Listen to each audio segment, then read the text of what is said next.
अरे डरेला ऊ जेकरा करम में दाग बा। अरे डरेला ऊ जेकरा करम में दाग बा। बाबू ई संतानु कुमार हवे। अरे इनकर तो खूनवे में आग बा। में उतर जईती पूरा इनके पता जस पर सर जईती तन ताक दे तो छोटी तो मर जईती। ते अखिया दिखावत रे ई डरा ना जई है। ते बार बार अखिया दिखावत रे ई डरा ना जई है। आ कोई अपना के कोतनो बड़का रंगबाज होई है। जे दिन माफिया सुधीर रही के पाला पड़ जई है ओ दिन खड़े खड़े रेला जई है। तुझ के बेटा रंगदार होई रे तू तो नचनिया संगदार होई रे हमया तुझ के बेटा रंगदार होई रे। ये मुंजी बाजार के लइका हमें ना ज्यादा पूछलन और ना ज्यादा सवाल करेले। अरे ये मुंजी बाजार के लइका हमें ना ज्यादा पूछलन और ना ज्यादा सवाल करेले।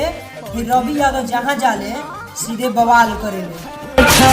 हिरान हई नस धके तुर दे हई राइफल के नल पूरा हुर हिरान हई नस में दौड़ेला खून गरम का देखबो तो पगला जीवो।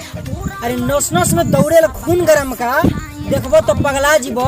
बाबू ई कोकिला के दीपक हिरान हवे तू कहीं के ओखो रेला जइबो।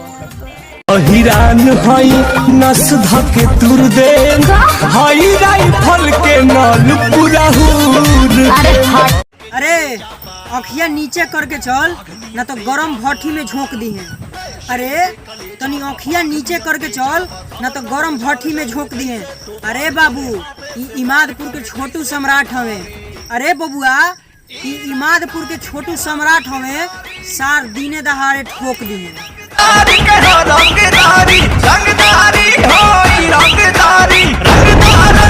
अरे उम्र है से कर 17 साल यारा जिला में रोज करावे ले बवाल।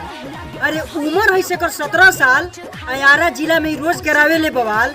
जब पेन के निकले ले अधकटी तई लफुवन त लफुवन आई पढ़े वाला लइको कहलस अरे माल रे माल कौन हम लइका चिल्लाले समय मार रे रोड पर चले लू कमाल चाल रे। बड़ बड़ बिगड़ल के 2 मिनट में सुधारे ले। अरे बड़ बड़ बिगड़ल के 2 मिनट में सुधारे ले। अरे बाबू इनकर एरियावा में ये तो तनी शांत रहिए।